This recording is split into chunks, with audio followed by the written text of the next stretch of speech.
Most of the population in Texas is expected to be Hispanic in 3 years. What does that info from the U.S. Census Bureau mean for the future of state politics?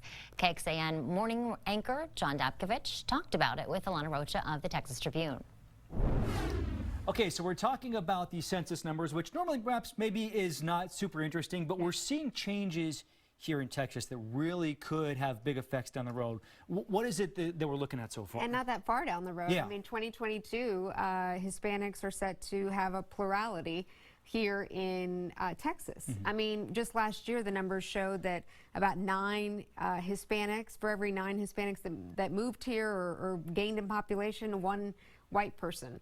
So 9 to 1 on the ratio there. Yeah, and nearly half of all Hispanics are living in the major metropolitan areas, with the 5 largest counties, of course, being in the cities: San Antonio, Austin, Houston, Dallas, Fort Worth. So then, stretching this out, what are the political ramifications of this, do we think? In short, that the demographics in the state are shifting further away from the Republican Party. Republicans are very aware of this, lawmakers in general, especially given that 2021 is the next cycle of redistricting, when they redraw the legislative and congressional maps based on population growth, and you know, seeing who's making up that population has maybe the Republicans a little nervous. So what then are the chances that Democrats take over, say, the House coming up in the next session? Yeah, given what happened in 2018, Democrats picked up 12 seats in the House, 2 in the Senate.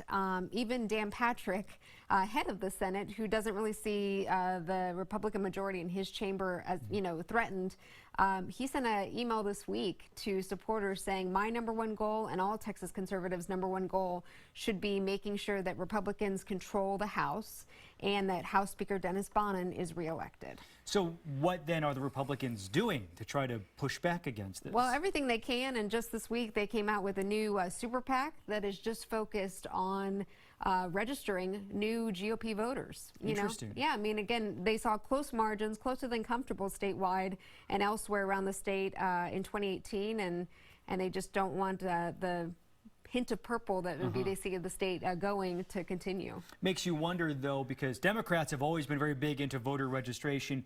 Republican voters maybe tend to be older. Are there as many unregistered Republicans out there for them to mind? Is anybody talking about that? Not clear yet on the numbers. Of course, it all comes down to turnout, and the cycle in 2020 is just going to be electric, obviously, with a presidential race at the top of the ticket and a potential Texan challenging him. All right, Alana Rocha, thank you very much. Thank you.